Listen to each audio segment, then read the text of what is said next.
በተለይ አሁን ካለው ኢኮኖሚውን በከፍተኛ ሁኔታ እያናጋ ካለው ከዚህ ከመካከለኛ ምስራቅ ጦርነት ጋር በተያያዘ የአሜሪካ ሚና ምንድን ነው ከመጽሐፍ ቅዱስ አንጻር?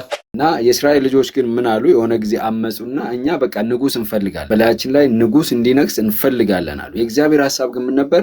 ከክርስቶስ ልደት በኋላ ማለት ነው እስከ 468 ድረስ በጀንሰሪክ የሚመራው የቫንዳርስ የእግዚአብሔር ፍቃድ ምን ነበረ? የሰውስ ደግሞ እንዴት ነበረ ብለን ስናነሳ እንግዲህ ያው እንደ ምሳሌ የምናነሳው ይሄንን ነው። በተለይ እግዚአብሔር ሕዝቡን እንዴት ነበር ለመምራት የፈለገው የሚለውን ሐሳብ እኔ ሁሌ እዛ ጋር ወደ ጭንቅላት የሚመጣው አንደኛ ሳሙኤል ምዕራፍ 9 ላይ ያለው የሳኦል መንገስ ነው። የእስራኤል ልጆች እንግዲህ የእግዚአብሔር ልጆች እንደመሆናቸው በእግዚአብሔር የተመረጡ ልጆች ለመሆናቸው እግዚአብሔር ራሱ የሚመራቸው ሕዝቦች ነው። የእነሱ ንጉስ እግዚአብሔር ነው። መሪያቸው እግዚአብሔር ነው። ትንቢት የሚሰጣቸው እግዚአብሔር ነው። ነጋቸውን የሚያሳያቸው የሚገጥማቸውን ነገር የሚያሳያቸው በነብይ አማካኝነት የሚናገራቸው እግዚአብሔር ራሱና የእስራኤል ልጆች ግን ምን አሉ? የሆነ ጊዜ አመፁና እኛ በቃ ንጉስ እንፈልጋለን፣ በላያችን ላይ ንጉስ እንዲነግስ እንፈልጋለን አሉ። የእግዚአብሔር ሐሳብ ግን ምን ነበር? ራሱ የሚመራው ህዝብ እንዲሆን ነበር የእግዚአብሔር ሐሳብ። እና እግዚአብሔር እንደውም ምን አለ?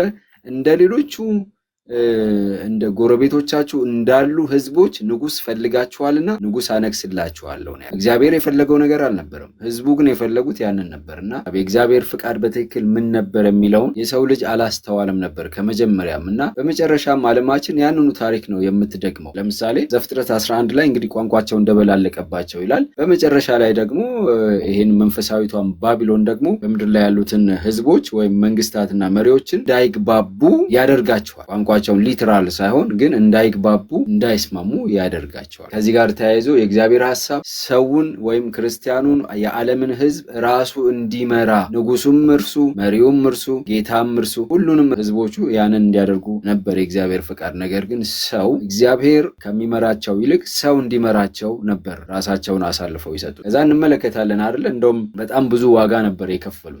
ሳኦል እንዴት ሲመራቸው እንደነበረ፣ እንዴት ሲያደርጋቸው እንደነበረ እንደውም የእስራኤል ህዝብ ያኔ የነበሩት የሆነ ሲሳሳቱ ክፉ መሪ ነበር የሚያስቀምጥባቸው፣ ወደ እግዚአብሔር ሲመለሱ ደግሞ መልካም መሪ ያስቀምጥላቸው ነበር እና አብዛኞቹ መሪዎች የእስራኤልን ህዝብ እንግዲህ እንዴት እንደመሩት በመጽሐፍ ቅዱስ ማንበብ ማየት እንችላለን። ይሄ የሰው ልጅ ከእግዚአብሔር ፍቃድ ውጪ ሲወጣ ምን እንደሚገጥመው ማሳያ ሆኖ ተጽፎልን ሳለ ዛሬም ዓለም ያንን ታሪክ ነው የምትደግመው። በዛው ላይ የባሰውን ነው እያደረገች ያለችው። ለዚህ ነው እንግዲህ ዓለማችን ፋታ በሌለው ነውጥ ውስጥ እየተጓዘች ያለችው ማለት ነው። ምናልባት ሌሎቻችሁ ጥያቄ ወይም ሀሳብ ካላችሁ በዚህ ዙሪያ ላይ ማንሳት እንችላለን። ከዛ እንቀጥላለን። ባቤል ግንብን ሲገነቡ እንደነበሩት ከሱ ጋር የተያያዘ ነው። ያ ሊትራል ነው፣ ይሄ ስፒሪቹዋል ግንባታ ነው። ይሄ ብዙም ጊዜ የምናነሳው ነው። ሊትራልና ስፒሪቹዋል የሚለው ነገር ተደጋጋሚ እያነሳ ነው እንዳለን ታውቃላችሁና ልክ ትክክለኛ ፊዚካል የሆነ የግንባታ ጉዳይ ካይን ነበር። ደግሞ አሁን የባቤል ግንባታ በመንፈሳዊ ደግሞ የሚደረግበት በተለይ ከእሑድ ታውጅ ጀምሮ ለአንድ ሰዓት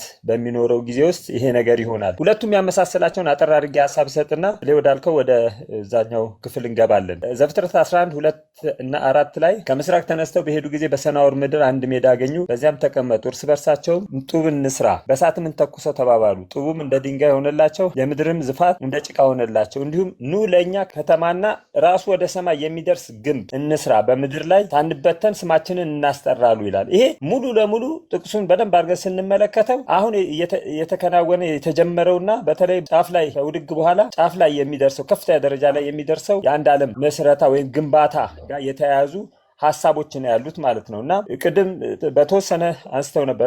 ለራሳችን እንስራ የሚለው በተለይ ከራስ ስራ ይሄ ሁሉ ዓለም በሁለት ይከፈላል። አንደኛው በጽድቅ በስራ ነው፣ ሁለተኛ ጽድቅ በእምነት። ጽድቅ በእምነት የእግዚአብሔርን ትእዛዛት በመጠበቅ የኢየሱስ ምስክርን ይዘው የሚጓዙት አካላቶች ናቸው። ሌላው በሙሉ ጽድቅ በስራ ላይ መሰረት ያደረገ ነው እና እነዚህ የጽድቅ በስራ ተምሳሌቶች ናቸው። ከተማና ግንብ የሚለው ምንድነው የሚለውን አጥር አድርገን እንመልከት። ከተማ የሚለው በነገራችን ላይ ሊትራል ከተማን አይደለም።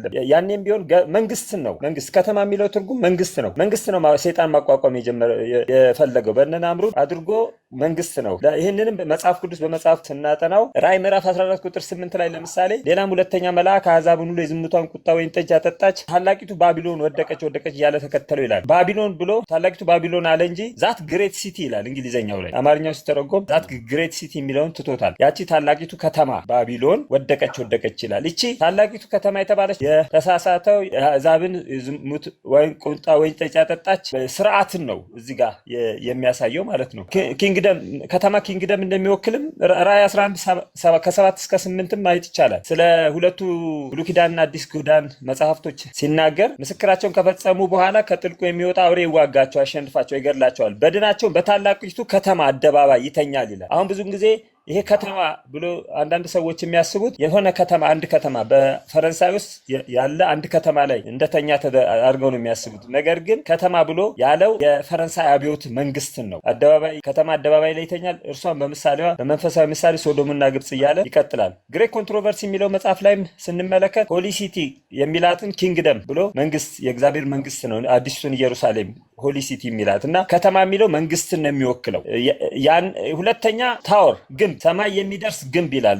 ግንብ ደግሞ የአምልኮ ቦታ ነው የሚያሳየው። አሁንም እዚህ ጋር አንዳንዴ ኮንፊውዝድ ያደርጋሉ ሰዎች። ከአንድ ቦታ ላይ ቸርች ስናጠና ይህንን ግንብ ከዳንኤል ምዕራፍ 8:2 ላይ ዳንኤል ያለው በሱሳ ግንብ ነበርኩ ያለው ከዛ ጋር አያይዘው ምን ብለው አስበው ነበረ?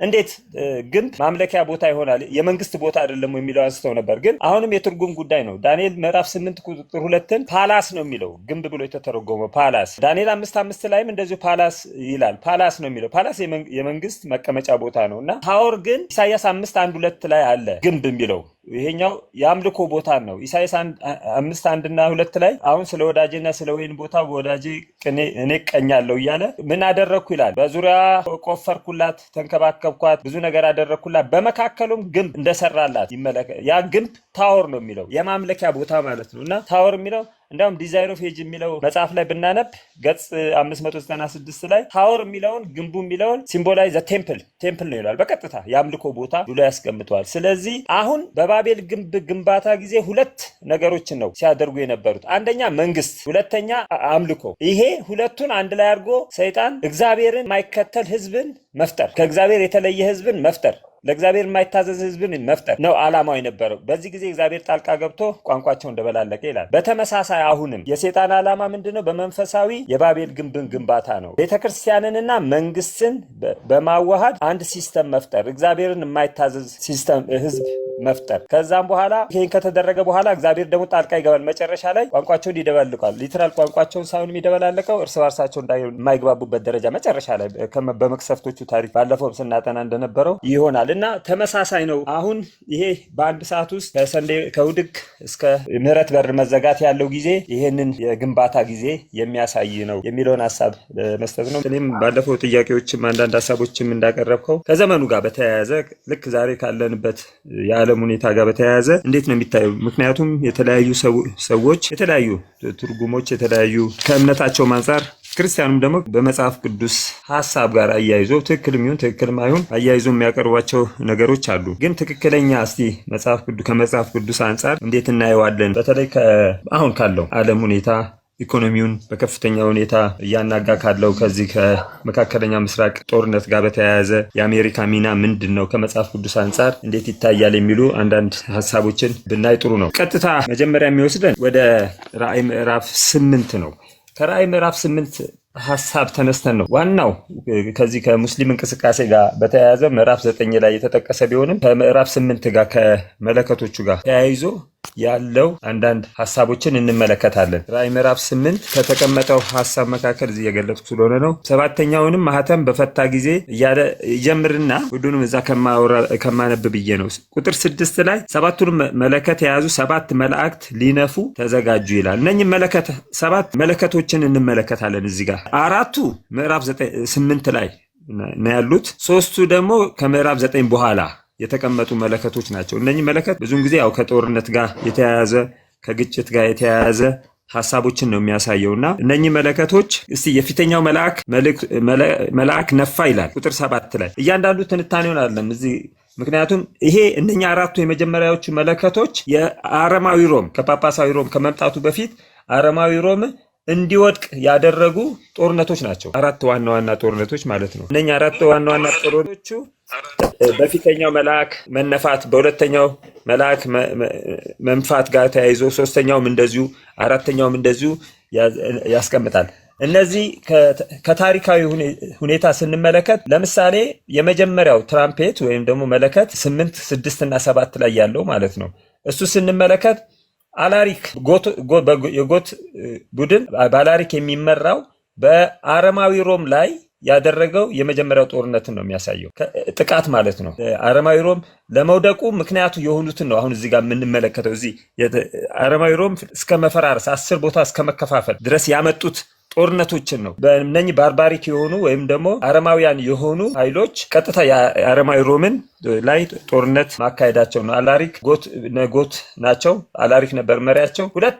ሁለተኛው ትራምፔት ወይም መለከት ራዕይ ምዕራፍ 8 ቁጥር 8 እና 9 ላይ ያለው ማለት ነው። እሱ ደግሞ ከ428 ከክርስቶስ ልደት በኋላ ማለት ነው እስከ 468 ድረስ በጀንሰሪክ የሚመራው የቫንዳልስ ጥቃት ነበር። ማን ላይ ያደረጉት? አረማዊ ሮም ላይ ማለት ነው። በስቴፕ ባይ ስቴፕ እነኚህ ጦርነቶች አረማዊ ሮምን እያዳከሙት ነው የመጡት። ከዛ ሶስተኛው ትራምፔት ሶስተኛው መለከት ራዕይ 8 ቁጥር 10 እና 11 ላይ እናገኘዋለን። እሱ ደግሞ አቲላ ሲመራ የነበረው በሃኖች ጥቃት ያደረሱበት ማለት ነው። ሶስተኛው ትራምፔት ማን ላይ? አረማዊ ሮም ላይ ማለት ነው። አራተኛው ትራምፔት ራዕይ 8 ቁጥር 12 ላይ ያለው ይሄ አራተኛው መለከት ወደ መጨረሻ ያመጣው ነው። 476 አረማዊ ሮም በ10 ተከፋፈለ። ወደ መጨረሻ አረማዊ ሮምን ወደ መጨረሻ መከፋፈል ደረጃ ያደረሰው ይሄ አራተኛው ጦርነት ነው። እነኛ አራቱ መለከቶች ማለት ራዕይ ምዕራፍ 8 ላይ ያሉት ለአረማዊ ሮም መውደቅ ምክንያቶች የነበሩ ጦርነቶች ናቸው። እዚህ ጋር አረማዊ ሮም በኋላ ላይ በመጨረሻ ተከፋፈለ። ከዛ መለከቶች ካለቁ በኋላ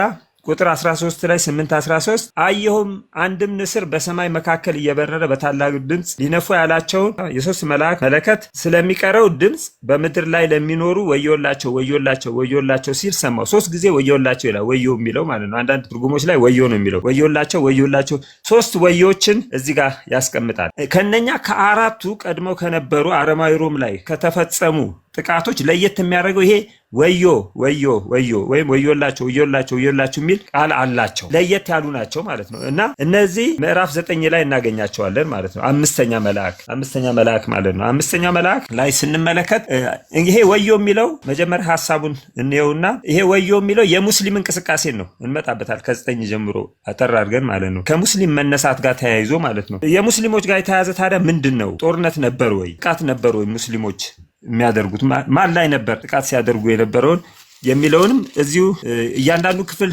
ተንትነን ለማየት ረጅም ጊዜ ይወስዳል። ነገር ግን በምን አይነት አካላት ላይ ጥቃት ሲያደርሱ ነበሩ የሚለውን ግን በግልጽ ያስቀምጥልናል። ለምሳሌ አምስተኛው መልአክ ነፋ ይላል ቁጥር ምዕራፍ 9 ላይ ቁጥር ከዛ ምንድን ነው ያደረገው ብለን ስንመለከት ቁጥር 4 ላይ 9:3 ጀምሮ ከጢሱም አንበጣዎች ወደ ምድር ወጡ፣ የምድር ጊንጦች ስልጣን እንዳላቸው ስልጣን ተሰጣቸው፣ የእግዚአብሔር ማህተም በግንባራቸው ከሌለባቸው ሰዎች በቀር በምድር ያለውን ሳር ቢሆን ወይም ማናቸውንም የለመለመ ነገር ወይም ማናቸውንም ዛፍ እንዳይጎዱ ተባለላቸው። አሁን የማይጎዱት በጂሃድ ጦርነት ማለት የማይጎዱት አካል ነበር፣ የማይነኩት አካል ነበረ። በወቅቱ ደግሞ ጥቃት የሚያደርሱባቸው አካል ነበሩ። እነኛ አካላቶች የእግዚአብሔር ማህተም የሌለባቸው ናቸው። የእግዚአብሔር ማህተም ከዚህ በፊትም ስናጠና ነበረ፣ ለወደፊትም እናያለን። የእግዚአብሔር ትእዛዛቶች በተለይ ከሰንበት ጋር የተያያዘ ነው ማህተሙ የምንመለከተው። ይሄንን ያለባቸውን አካላቶች አይነኩም ነበር በዚህ ጦርነት። ማንን ነው ታዲያ በጦርነቱ የሚነኩ የነበረው ብለን ስንመለከት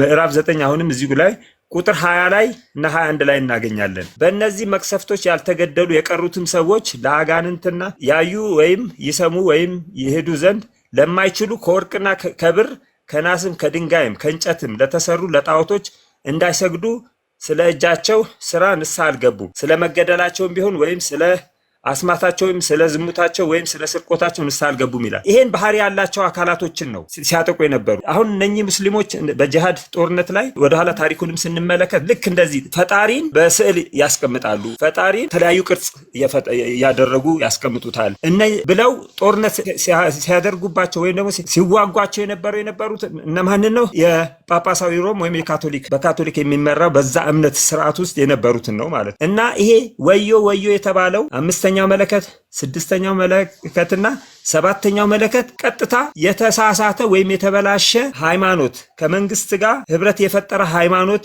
ሌሎችን ላይ ጥቃት የሚያደርግ ሃይማኖት፣ ወርቅን እዚህ ጋር እንደተቀመጠው ማለት የተለያዩ ጣዖት ስርዓቶችን የሚያካሂድ ሃይማኖት፣ በተለይ ደግሞ ቅድምም እንዳልኩት ፈጣሪን በምስል እያስቀመጡ የፈጣሪን ስም አበላሹ ብለው የሚያስቧቸው አካላት ላይ ነበር ጥቃት የሚያደርጉት እና በጊዜው ጥቃት ሲያደርጉ የነበሩት በእነኚህ ቤተክርስቲያንና መንግስትን አንድ ላይ አድርጎ የተሳሳተ እምነትን ሰዎች እንዲከተሉ ሲያስገድድ የነበረውን የተሳሳተ ጣዖት አምልኮ በውስጡ አድርጎ ይከተል የነበረውን ስርዓት የአምልኮ ስርዓትን ነበር የሚያጠቁት። ስለዚህ በአምስተኛውም በስድስተኛውም ማለት ነው። እና እነኚህ ጊዜያቶች ወዮቹ መቼ ጊዜ ነበሩ ብለን ስንመለከት ያው የሙስሊም መነሳት ከ606 ላይ ነው። በተለይ 606 ዓመተ ምህረት ወይም ደግሞ ከክርስቶስ ልደት በኋላ በ606 ከ606 በኋላ ምንድነው የሆነው? መለከቱ ተነፋ። ወዮ የሚለው ወዮ ቀጥታ ጥቃትን ጦርነትን ስለሚያሳይ የተበላሸ ሃይማኖትን ላይ የሚደረግ ጦርነትን ስለሚያሳይ ይሄ ወዮ የመጀመሪያው ወዮ በጁላይ 27 1299 ነበረ።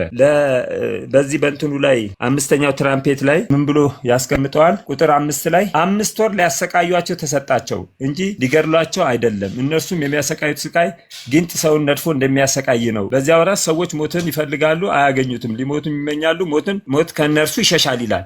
5 ወር ይላል። 5 ወር ያው እንግዲህ የትንቢት ጉዳይ ስለምናጠና አንድ ቀን አንድ ዓመት በሚለው ስንሄድ የ5 ወር 5 ጊዜ 3 15 150 ማለት ነው። 150 ቀናት 150 ዓመታት ይሆናል ማለት ነው። እና ከጁላይ 27 1299 እስከ ጁላይ 27 1449 ድረስ የተካሄደው የመጀመሪያው ወዮ እሱ ነው።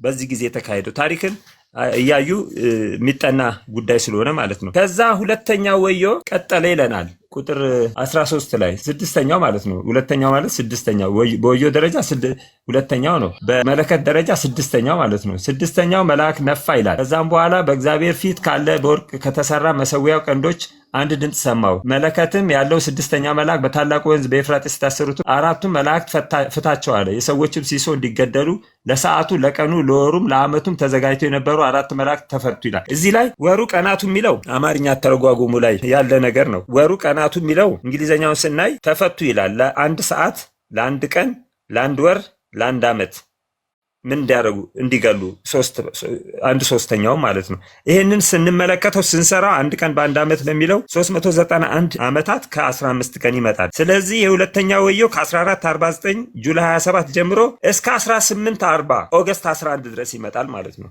አሁን ወደዚህ እየተጠጋን ያለነው በዚህ ጊዜ ይሄ ኦገስት 11 1840 በመጀመሪያው መልአክ መልእክት ታሪክ ላይ የተፈጠረ ነገር አለ። በአድቬንቲስት እንቅስቃሴ ማለት ነው። ከአድቬንቲስት እንቅስቃሴ አራማጆች መካከል ጆሲያ ልጅ ምንድነው ያደረገው? ይህንን አንድ ቀን አንድ ዓመት በሚለው ካልኩሌት አድርጎ 11 1840 ላይ በሙስሊሞች ላይ የሆነ የሚፈጠር ነገር አለ ብሎ ትንቢትን እንትን አለ ሰራ። ከዛም በኋላ ትንቢት ካስቀመጠ በኋላ ኦገስት 11 1840 አንድ ነገር ተፈጠረ። የተፈጠረውም ነገር ምንድነው? ኦቶማን ኢምፓየር እስከዛ ድረስ የነበረው ማለት ነው በቁጥጥር ስር ዋለ። በምን? በአራት ክርስቲያን ፓወር በፕሩጂያ፣ ኦስትሪያ፣ ኢንግላንድ እና ሩሲያ ስር ማለት ነው። ከዛ በኋላ ሁለቱ መለከቶች በዚህ መልክ ካለቁ ነው። ቀጣይ የሶስተኛ መለከት ደግሞ እንመለከታለን። መጀመሪያ ላይ ግን ምናልባት ፈጠን እያልኩ አጠቃላይ ነገር እየተናገርኩ ስለሆነ ሶስተኛ መለከት የኛ ዘመን ጉዳይ የሙስሊምና የተበላሸ ሃይማኖት ማንጋ ነው፣ ጥቃትስ የሚያደርሱት እንዴት ነው የሚለውን እንመጣለን።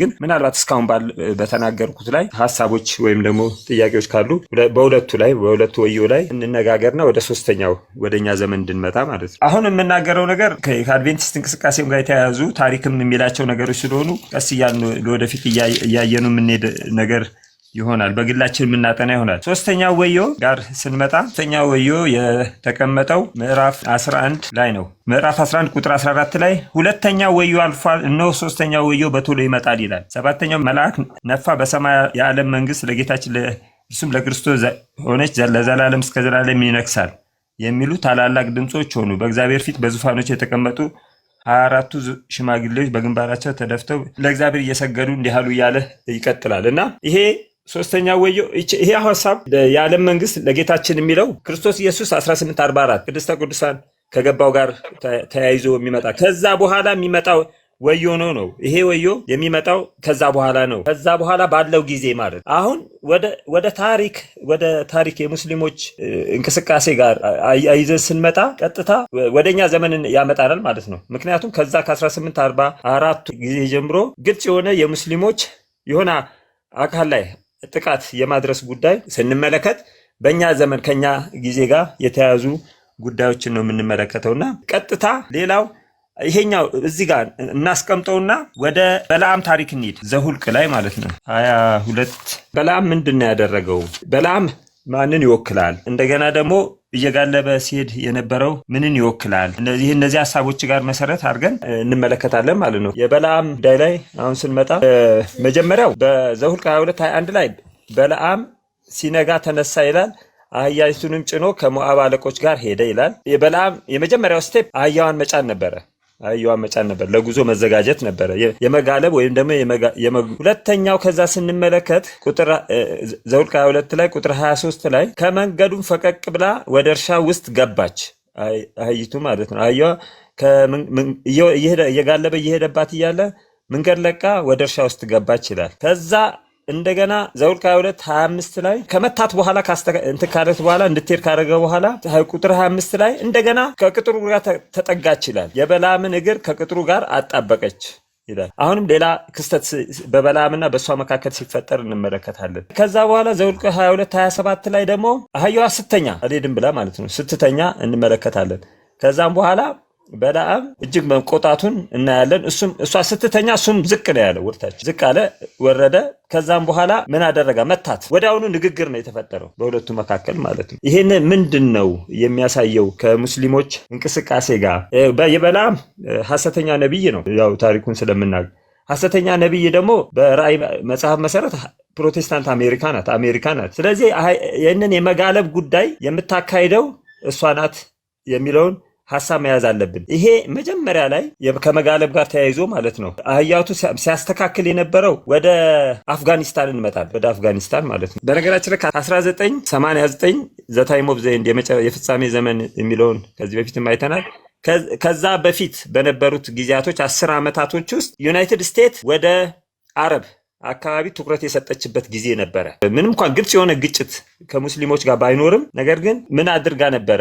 አሜሪካ ወደ መካከለኛው ምስራቅ ትኩረት አድርጋ ነበር። ለዛም ምክንያት የሆነው በተለይ አፍጋኒስታን ጋር ሶቪየት ህብረት አፍጋኒስታን ውስጥ በመግባቷ ነበር። 1979 ሶቪየት ህብረት ለምንድን ነው አፍጋኒስታን የገባችው ብለን ስንመለከት የራሷ ምክንያት ነበራት። አንደኛ አፍጋኒስታን ያው ከሶቪየት ህብረት ጋር የተቀራረበች ሀገር ነበረች። ስቴት እንዲኖር የኮሚኒስት መንግስት እንዲኖር በአፍጋኒስታን ራሽያ ትፈልግ ነበረ ከጎረቤቷ ስለሆነች።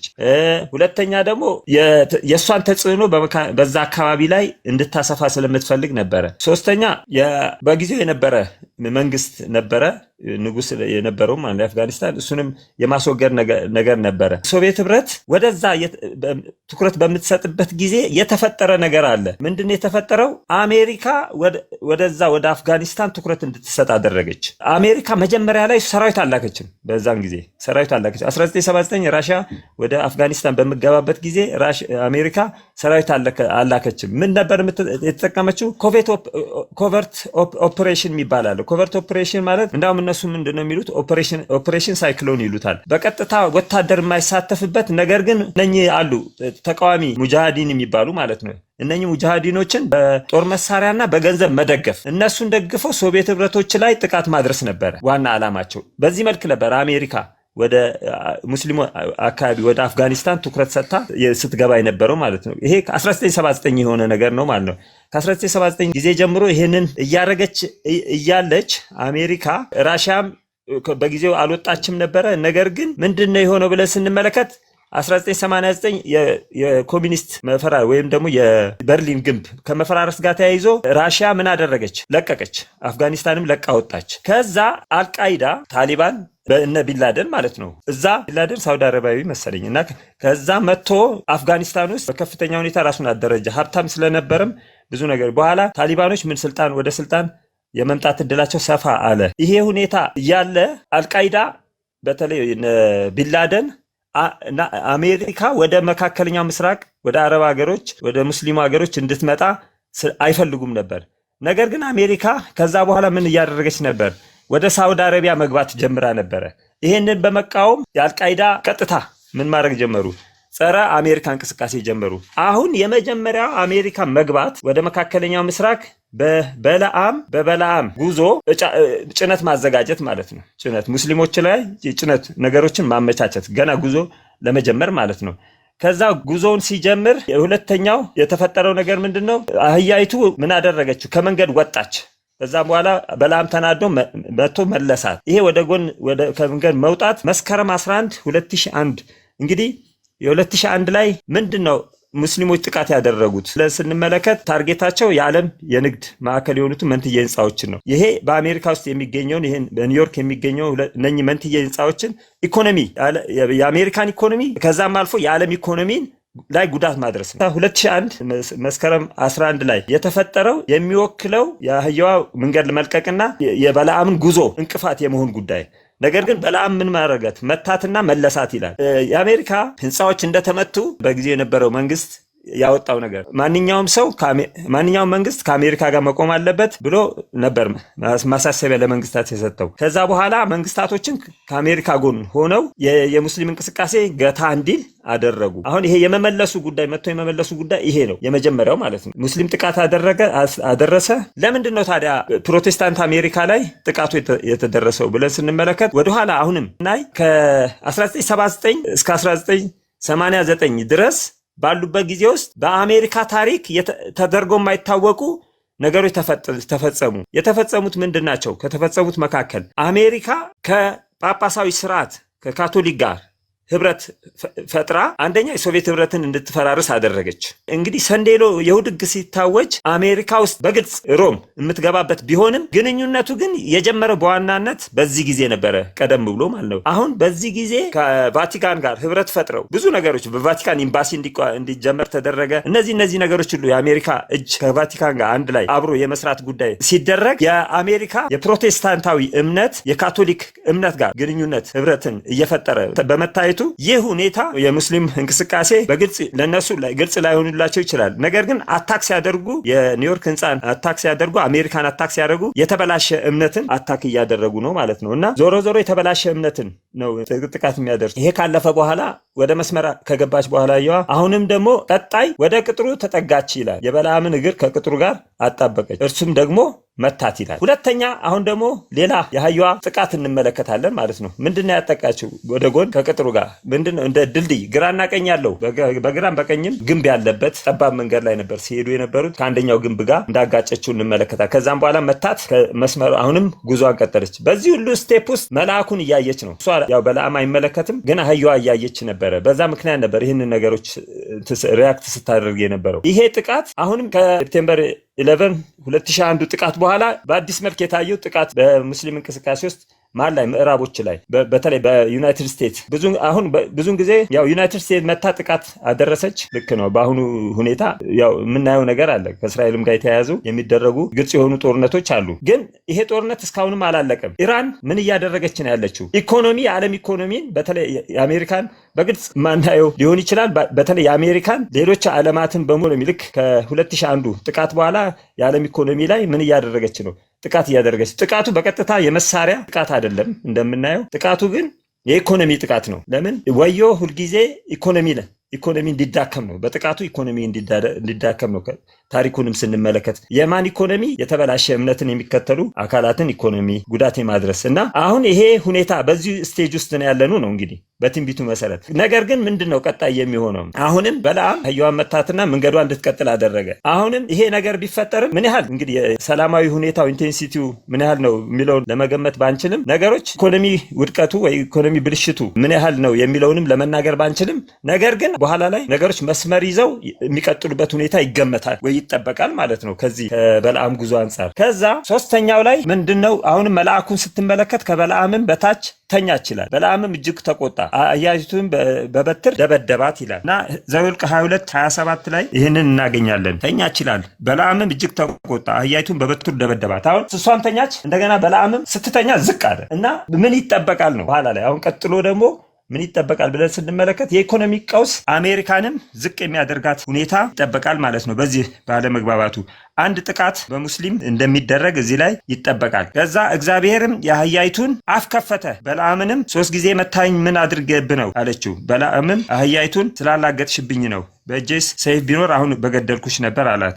አህያይቱን በለዓምን ከብዙ ዘመን ጀምሮ እያለች ቀጠለች። በንግግሩ አሁን ብዙ ጊዜ ሰዎች እኛ እንገረማለን። አንድ አህያዋ ስትናገር አህያ መናገሩ አንድ ጉዳይ ነው፣ እግዚአብሔር እንድትናገር አድርጓለሁ። በለዓም ግን እሱም ተናገረ። እንዴት የሚለው ነገር ብዙ ጊዜ ለሁላችን ይገርማል። በትንቢት ስንመለከተው ግን መናገር አዋጅ የማወጅ ጉዳይ ላይ ነው። አሁን አህያዋም ተናግራለች። በኋላ ላይ የጂሃድ ጥቃት በአሜሪካ ላይ ወይም ደግሞ ምዕራቦች ሌሎችም በተለይ አሜሪካን ከሚከተሉ አካላት ጋር የመሆን እድል ወይ የመፈጠር እድል አለው ማለት ነው። እዚህ ጋር መናገሯ በለዓም መናገሩ ሐሰተኛው ነቢይ ፕሮቴስታንት አሜሪካ የይሁድ ሕግ ያውጃል ነው መናገር የይሁድ ሕግ ማወጅ ነው። ከዚህ በፊትም አይተናል።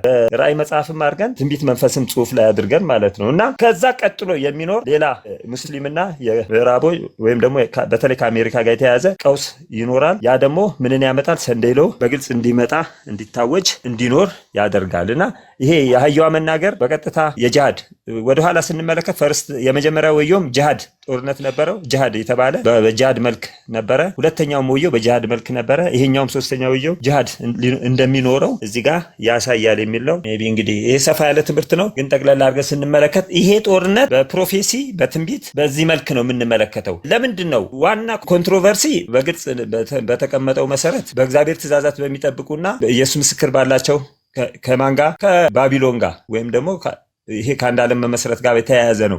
በሁለቱ መካከል በክፉና በመልካም መካከል የሚደረገው ይሄኛው ምንድን ነው ሚናው ብለን ስንመለከት የኢኮኖሚ ቀውሶች ወደ ፍጻሜ ነገሮች እንዲሄዱ የይሁድ ሕግ መታወጅ ጋር ሌሎችም የስደቶች ሌሎችም ነገሮች ከመፈጠራቸው ጋር ይያያዛል። ይሄን ደግሞ ራእይ ምዕራፍ 7 ያለውን አንብቤ ጨርሳለሁ። ራእይ ምዕራፍ 7 ቁጥር 1 ጀምሮ እንደዚህ ይላል። ከዚያም በኋላ በአራቱ ምድር ማዕዘን ቆሞ 4 መላእክት ታየው።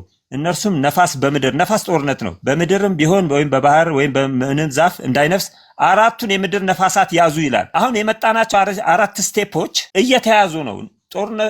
ጦርነት በምድር ላይ ሊቀጥል ነበረ። ሆልድ እየተደረገ እየተያዙ በአፍጋኒስታን በጀመረው ሆልድ እንዲደረግ ተደረገ፣ እንዲያዝ ተደረገ። 9/11 ህንፃዎቹ ሲመቱ ከዛም በኋላ ከተመቱ በኋላ እንዳይቀጥል ተያዘ። እንደገና አሁንም እየተፈጠረ ያለው ነገር አለ። እሱም ሆልድ ይደረጋል፣ ይያዛል። ጦርነቱ በዛ ሁኔታ በኢንቴንሲቭ ሆኖ በከፍተኛ ሁኔታ አይካሄድም። ጦርነት ይኖራል፣ ግን በከፍተኛ ንፋሳቱ አይለቀቁም። ከዛ ሰንደይ ሎው ጋር አራተኛው ይመጣል፣ ከሰንደይ ሎው የሚያመጣው ማለት ነው። እሱም እንደዚሁ ይመጣል። 4ቱ የምድር ነፋሳት የተባሉ እነኛ 4ቱ የበለዓም ስቴፖች ናቸው ነው። ከዛ የይሖዋ ማህተብ አምላክ ማህተም ያለውም ሌላ መልአክ ከፀሐይ መውጫ ሲወጣየው ምድርና ባህርንም ሊጎዱ ለተሰጣቸው 4ቱ መላእክት በታላቅ ድምጽ እየጮኸ የአምላካችን ባሪያዎች ግንባራቸው እስክናተማቸው ድረስ ምድርንም ቢሆን ወይም ባህርንም ወይም ዛፎች አትጉዱ አላቸው ይላል። ይሄ እኛ እንደ አድቬንቲስት ኤርሊ ራይቲንግ ላይ ቁጥር ገጽ 38 ላይ ተቀምጧል። ኢየሱስ ምንድነው ያለው? ንፋሳቱ ሊለቀቁ ነበር። ነገር ግን ኢየሱስ ምን አለ? የታተሙት ገና የእግዚአብሔር ሕዝቦች ስላልተዘጋጁ እነሱ እስኪዘጋጁ ድረስ ምን ብሎ እንትና ወደ አብ አቀረበ። ማይ ብለድ ፋዘር ማይ ብለድ 4 ጊዜ ደም የኔ ደም አለ።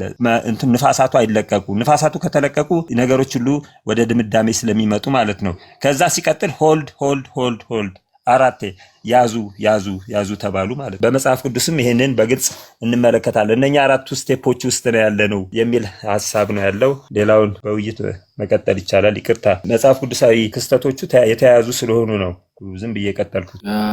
ጥሩ አድርገሃል መሴ፣ እግዚአብሔር ባርክ። በጣም ጥሩ ሀሳብ አንስተልናል። ምናልባት ጥያቄ ወይም ሀሳብ ካለ አንስተን ወደ ድምዳሜ እናመጣለን። ታንኪው። እንዴት ናችሁ? ሰላም ነው? ኔትወርክ ያለበት መጨረሻ ላይ ገባ አደረገኝ። በደንብ ይሰማል ዶክተር፣ ቀጥል። ጥያቄ ነው ያለኝ። የእስላሙ ኃይል የክርስትናው ኃይል ሰረተር ካረገ በኋላ በመጨረሻው ዘመን ኢንቮልቭመንት እንዳለው ነው ነበረውና የዳንኤል ምዕራፍ 11 ቁጥር 40 ጀምሮ ያለው ሰሜንና ደቡብ ኃይል ውጊያ የደቡብ ኃይል እስላም ነው ማለት ነው ወይስ? እንዲሁም ደግሞ ራእይ 11ን ሳነሳ ራእይ 11 ላይ ከድቅድቁ ፈጥልቆ የሚወጣው አውሬ እሱስ እስልምናን የሚወክል ነው እያልክ ነው? አናሊሲስ በመጨረሻው ዘመን ካለው ጋር አናሊሲስ እንዴት እንዳገናኘው ስላልገባ ሉዝ ካረገ በኋላ ፓወር ሲል ኢንቮልቭመንቱን እያሳየ ስላለ እዚህ ጋር ያለውን ንጽር መስማት ፈልጋለሁ። እሺ፣ ሌላ ጥያቄ ካለ አሁን የሙስሊሞች እንቅስቃሴን ወደኋላ እንመለስና ራእይ ምዕራፍ 9 ላይ ያለው ማለት ነው። ያው የሙስሊሞች እንቅስቃሴ በአድቬንቲስት ፓዮኒርስ ጀማሪዎችም አንጻር ተረጋግጦ በግልጽ የተቀመጠ ነገር አለ። እሱ ሁላችንም የምናውቀው ማለት ነው። እና የዛን ጊዜ ዋና ግጭቱ ኮንፍሊክቱ የነበረው ወይም ደግሞ ተጋድሎ የነበረው በመልካምና በክፉ መካከል ስንመለከት በጳጳሳዊ ኃይል እና በእግዚአብሔር ቤተክርስቲያን 1260 ዓመታት በስደት ውስጥ የነበረችው ያቺ ቤተክርስቲያን መካከል ነው ተጋድሎ። በሁለቱ መካከል ተጋድሎ ነው የነበረው። በመልካምና በጳጳሳዊ ስርዓት መንግስትን አስደግፎ ሰዎችን ተጠቅሞ የእግዚአብሔር ህዝቦችን ምን ያደርግ ነበር? ያሳድድ ነበር። ይሄ ተጋድሎ ነው፣ ኮንፍሊክቱ ማለት ነው። ግን የሙስሊሞች ሚና ደግሞ በጎን እንመለከታለን። ጣልቃ መግባት ማለት ነው። ሙስሊሞች ምን ያደርጉ ነበረ? የሮም ኃይሎችን ያጠቁ ነበረ። ይሄ ጥቃት እንመለከታለን። ይሄ ጥቃት የነበረ ነው። ግን ተጋድሎ በሁለቱ መካከል በእግዚአብሔር ህዝቦችና በጳጳሳዊ ኃይል በሚያሰማራቸው ኃይሎች መካከል በመልካምና በክፉ መካከል ግን እየተጋየደ ነበረ። የሙስሊሞች እንቅስቃሴ የራሱ ሚና ነበረው በወቅቱ። አሁንም ወደዚህ ስንመጣ ዳንኤል ምዕራፍ 11:40 ላይ ቅድምም ትንሽ ነው ነካ ስላረኳት ነው፣ ብዙ ማብራሪያ ሊፈልግ ይችላል። ዳንኤል ምዕራፍ 40 ላይ ብቻ ሳይሆን ከዛ በኋላ በራእይ ምዕራፍ 13 ላይ ምዕራፍ 17 ላይ በሁሉም 14 ላይ በዚህ ላይ ስንመለከት ተጋድሎ እግዚአብሔር ህዝቦችና ጳጳሳዊ ኃይል የሚመራው በባቢሎን መካከል ነው። በቃ በሁለቱ ተጋድሎ ነው። ዳንኤል ምዕራፍ 11 ቁጥር 40 ጀምሮ በተለይ በደንብ ያስቀምጠዋል። ነገር ግን የሙስሊሞች በኢኮኖሚ ጋር በተያያዘ ጥቃት በተሳሳተ ሃይማኖት በተበላሸ ሃይማኖት ላይ ግን አካሄዱ ያንን አይቀይረውም ነው። ያን ተጋድሎ በመልካምና በክፉ መካከል የሚደረገውን በደንብ ተቀምጦ ያለውን በዳንኤል መጽሐፍ ሙሉ ለሙሉ ኦልሞስት ኦል በራእይ መጽሐፍም እንደዚሁ ተቀምጦ ያለውን ተጋድሎ አይቀይረውም። ነገር ግን ሚና አላቸው ነው። በምን ሚና? ኢኮኖሚ ላይ በተያያዘ ቅድምም እንዳልኩት በተበላሸ ሃይማኖት ላይ የሚያደርጉት ጥቃት ልክ ሲያደርጉ እንደነበረው አሁንም ሲያደርጉ እንመለከታለን ነው። ቅድም ስናገር የመጀመሪያው ስቴፕ ከአፍጋኒስታን ጋር በተያይዞ ከተፈጠረ ከዛን ጊዜ ጀምሮ ያለውን ስንመለከት በዛን ጊዜ ዋናው የተፈጠረ በደንብ ልናስተውለው የሚገባ ከቫቲካን ጋር ጋብቻ የተጀመረበት ነው። ስለዚህ አሜሪካ ኦሪጂናል የሆነች የፕሮቴስታንት እምነት ሀገርነትን ምን አደረገች? አበላሽታ ኤምባሲን በመክፈት እንደገና አብሮ ሰርቶ ራሽያን በማፈራረስ በመሳሰሉት ስራዎች ላይ ስትገባ እንመለከታለን። ስለዚህ ያ ለጥቃቱ ለወዮ ጥቃት ፓርት እንድትሆን አድርጓታል የሚል ነው እንጂ ያንን የሚሽር አይደለም። በጎን የሚመጣ ዳይ ነው የሚል ሐሳብ ነው ያለኝ። ምናልባት ግልጽ ከሆንኩኝ ለጠየቀኝ ያነሳን ያለ ነው እንግዲህ ትንቢትን አሁን ያለውን ወቅታዊ ሁኔታን በማስመልከት ትንቢታችንን በተመለከተ ነው መነሻ ሐሳባችን የነበረው። ዘፍጥረት 11 ላይ ከተማን ስራ ከሚለው ሐሳብ ጋር የሰው ሐሳብና የእግዚአብሔር ሐሳብ ደግሞ አንድ ላይ እየሄደ እንዳልሆነና ያ ደግሞ ሰውንም ዓለምንም ምን ያክል ዋጋ እያስከፈለ እንዳለ እያየን እየተመለከትን ነበረ። ከዛም የበለዓምን ታሪክ አንስቶ ከሙስሊም እንቅስቃሴ ጋራ ያለውን የአሁኑን ወቅታዊ ሁኔታ መሴ እያብራራ ነበረ። የዳንኤል ምዕራፍ 11 ቁጥር 40 ጀምሮ ያለው በግልጽ ተቀምጧል። በማንና በማን ተጋድሎ? በእግዚአብሔር ህዝቦችና በሰይጣን በሚመራው የጠላት በጳጳሳዊ ኃይል ወይም ደግሞ በባቢሎን የሚመራው ኃይል መካከል የሚደረጉ ተጋድሎ ነው። ግልጽ ነው። ራእይ መጽሐፍ ውስጥ በደንብ ተቀምጦ እናያለን። ማንኛውም ትምህርት እንዲያውም ዳንኤል ምዕራፍ 2ንም ስንመለከት ብረትና ሸክላው፣ ዳንኤል ምዕራፍ 7ንም ስንመለከት፣ ዳንኤል ምዕራፍ 8ም ስንመለከት፣ ዳንኤል ምዕራፍ 11ም ስንመለከት ሁልጊዜ ተጋድሎ በተለይ በመጨረሻ ዘመን በጳጳሳዊ ኃይል የሚመራ ኃይልና እግዚአብሔር ህዝብ መካከል ነው። ይሄኛው እንደተጠበቀ ነው። ግን ወደ ኋላ ስንመለከት የመጀመሪያው ወዮና የሁለተኛው ወዮ ዳንኤል ራእይ ምዕራፍ 9 ላይ ያለው ስንመለከት በጳጳሳዊ ኃይል በስልጣን በነበረበት ጊዜ ነው። ከመንግስታት ጋር ሆኖ የእግዚአብሔር ህዝቦችን በሚያሳድድበት ጊዜ ነው። የእግዚአብሔር ህዝቦች አሉ። እንደገና ደግሞ ጳጳሳዊ ኃይል የሚመራው አሳዳጅ አለ ወይም ደግሞ አጥፊ ኃይል አለ። በመልካምና በክፉ መካከል በሁለቱ መካከል ነው እየተደረገ የነበረው። ነገር ግን የሙስሊሞች ሚና ነበረ። በመጀመሪያ ወዮ በሁለተኛው ወዮ ቅድም እንዳልነው የአድቬንቲስት ጀማሪዎች ታሪክ ስንመለከት እነሱ በደንብ አድርገው አስቀምጠውታል። ይህንን ማለት ነው እና የሙስሊሞች ጥቃት ነበረ። በማን ምዕራፍ 9 ላይ በሚያስቀምጠው መሰረት ማለት ነው። የተሳሳተ የተበላሸ ሃይማኖት ያላቸው ነበሩ። አላህን በስዕል ያስቀምጣሉ፣ በቅርጻ ቅርጽ ያስቀምጣሉ፣ እንደዚህ ያደርጋሉ በሚለው ነው በተለይ አተኩረው እንትን ሲሉ የነበረው ራእይ ምዕራፍ 9 ላይ ቅድም እንዳየኑ ማለት ነው። እና እነዚህ ጥቃቶች ሲያደርጉ ነበር። ጥቃት ሲያደርጉ የነበሩበት አሳዳጁ አካል ላይ ነበረ። የሚሳደደው የእግዚአብሔር ሕዝብ ላይ አይነካውም ነበረ የሙስሊሞች እንቅስቃሴ። ስለዚህ የዛን ጊዜ በመልካምና በክፉ መካከል ግልጽ ሆኖ የሚደረግ ተጋድሎ በሁለቱ ኃይሎች እየተካሄደ እያለ ሙስሊሞች ጣልቃ ገብተው ምን ያደርጉ ነበረ? እነሱ ደግሞ የነሱ ሚና ነበር ነው። እግዚአብሔር ማስነስቷቸው ይሆናል ሚና ነበረ በወቅቱ ማለት ነው። በተመሳሳይ ሁኔታ ወዮ አሁን ሁለቱ ወዮች እስከ 1844 ያው በአድቬንቲስት ታሪክ እስከ 1840 ላይ ሁለተኛው ወዮ አለቀ። ከዛም በኋላ ሶስተኛው ወዮ ይመጣል በሚለው ማለት ነው። ወዮ በቀጥታ ጥቃት ስለሆነ የሙስሊሞች ጥቃት ከ1840ዎቹ 44 በኋላ እንትን ያለው ግልጽ ሆኖ የወጣው በዚህ ጊዜ ነው። ያኛው የመጀመሪያውና ሁለተኛው ወዮ ወይም ደግሞ ራዕይ ምዕራፍ 9 ላይ ያለው አምስተኛውና ስድስተኛው መለከት የሙስሊሞች እንቅስቃሴ ነው የሚያሳየው። ሶስተኛው ወዮም የሙስሊሞች እንቅስቃሴ ነው። አሁን ያንተ ኮንክሉዥን ወዮ ከተባለ እስላም ነው ያለው የሙስሊም ነው። ምክንያቱም የመጀመሪያውና የሁለተኛው ወዮ የሙስሊሞች አሁን ሁለተኛው ወዮ ካለቀ በኋላ ምዕራፍ 10 እና ምዕራፍ 11 ሌላ ሀሳብ። ምዕራፍ 10 ያው ከቤተክርስቲያናችን ጋር አነሻስ ጋር የተያዘ ነው ሞስራሊ ከሚለር ሙቭመንት ጋር። ምዕራፍ 11 ደግሞ ወደኋላ መለስ ብሎ ስድስተኛውን አውሬ አነሳስ የሚያሳይ ነው እና አሁን እስላም ሰረንደር ካረገ በኋላ ይህ በኤፍራጥስ ወንዝ ጣለው የተባለው እንደ አንበጣ የሚሄዱት እንደ አንበሳ ነገር ምናምን ያለ ድረስ የሚያደርጋቸው ኃይላት ሰረንደር ካረጉ በኋላ እንዴት ድጋሚ ወደ ኤግዚስተንስ ሊመጡ ይችላሉ? ምክንያቱም አሁን ራዕይ ምዕራፍ 11 ያነሳው ዋና ምክንያት የሰሜኑና የደቡቡ ኃይላት ውጊያ ነው የምታየው። የደቡቡ ኃይል የሰሜኑ ኃይል የደቡብ ኃይል አይደለም። አንተ ምን ብለህ እንደምትረጉመው አላውቅም። አይ ቲንክ ያንን ያነሳው ምክንያት ብዙዎች ያንን ምን እንደሚሉ ስለማውቅ ምናልባት አንተ ካለው ጋር ያ ነው ወይ የሚለውን ለማወቅ ነው። ማን ነው የደቡቡ ንጉስ? አይደለም ማነው የሰሜኑ ንጉስ? እዚህ ላይ ይኸውልህ፣ በነገራችን ላይ በጣም ይቅርታ አድርግልኝ፣ በእንደዚህ አይነት አጠቃቀም ብጠቀም የተሳሳተ ትምህርት የሚያስተምራሉ ብል ማለት ጠንከር ያለ አባባል ሊሆን ይችላል፣ ግን ትክክል ነኝ። ዳንኤል ምዕራፍ 11 ከ40 እስከ 45 ከሙስሊም ጋር አያይዘው የሚያስተምሩት አሉ፣ የሙስሊም ብለው በቀጥታ አስቀምጠው ማለት ነው። ከዳንኤል ምዕራፍ 11 ከ40 እስከ 45 ግን የጳጳሳዊ ኃይል እግዚአብሔር ህዝቦች ጋር የሚያደርገውን እንትን ነው ጥቃት ነው የሚያሳየው እስከ ፍጻሜው እስኪመጣ ድረስ። ፍጻሜ የሚመጣው ጥሩ ገባኝ። አሁን እዛ ጋር የደቡብ ኃይል ማን ነው? የሰሜኑ ኃይል ማን ነው? ኦኬ እሺ፣ ዳንኤል ምዕራፍ 11 ሳውነት ጥናታችን ይስፋል፣ ችግር የለውም። ሌላ ጊዜ አሁን ዳንኤል ምዕራፍ 11ን ከጨረሰ በኋላ ነው አለ ወደ ሶስተኛው ወዮ ሊገባ ያለው። ምዕራፍ 10 ንሻው መጽሐፍ ታሪክ ነው፣ እንቅስቃሴ ነው። ምዕራፍ 11 የወጣው አውሬ የፈረንሳይ አብዮት ሶሻሊስቶች ማለት ነው፣ የኮሚኒዝም እንቅስቃሴ ነው። የኮሚኒዝም እንቅስቃሴ ብቻ አይደለም አክቹዋሊ ከሱ ጋር የተያያዘ ምክንያቱ ስድስተኛው አውሬ ዘመን ላይ አለም ስለማምን ነው። እና ያ ኃይል መልቲ ፈንክሽን አለው። ምክንያቱ አናዘር ፎርም ኦፍ ማኒፌስቴሽን የዲያብሎስ አናዘር ፎርም ኦፍ ማኒፌስቴሽን ነው የሚለው ግሬት ኮንትሮቨርሲ እና እዚህ ኃይል ስቲል ኤግዚስታንስ ላይ ያለ የእስላሙን ኃይል እዚህ ጋር ሲግኒፊካንት ፕሮፌቲክ እንትን አለ ወይ? ምክንያቱም ኦልሞስት እነዛ ስራዎቻቸውን ጨርሰው ወደ ሌላ ፌዝ የተቀየረ አለም ወይ? ለምንድነው ሙስሊሙ ስቲል ፕሮሚናንት ሮል ወይም ደግሞ ዋና የሆነ ሮል እዚህ ጋር የፍጻሜው ዘመን ላይ ይጫወታል የሚለውን ሀሳብ ማንሳት ከየትኛው ትንቢት ጋር አብረን ልናጋጠመው እንችላለን የሚለውን ነው። ለምሳሌ እንዴት እንደሚገናኝ ልንገርህ። አሁን የ9/11 ማለት ነው የህንፃው መመታት የኒውዮርክ ህንፃዎች መመታት ራዕይ 18 ከ1 እስከ 3 ፉልፊል እንደሚያደርግ በስፒሪት ኦፍ ፕሮፌሲ ላይ ተጽፏል። ለምሳሌ ጥሩ በቃ አንድ የሚያገናኘው ነገር ማለት ነው።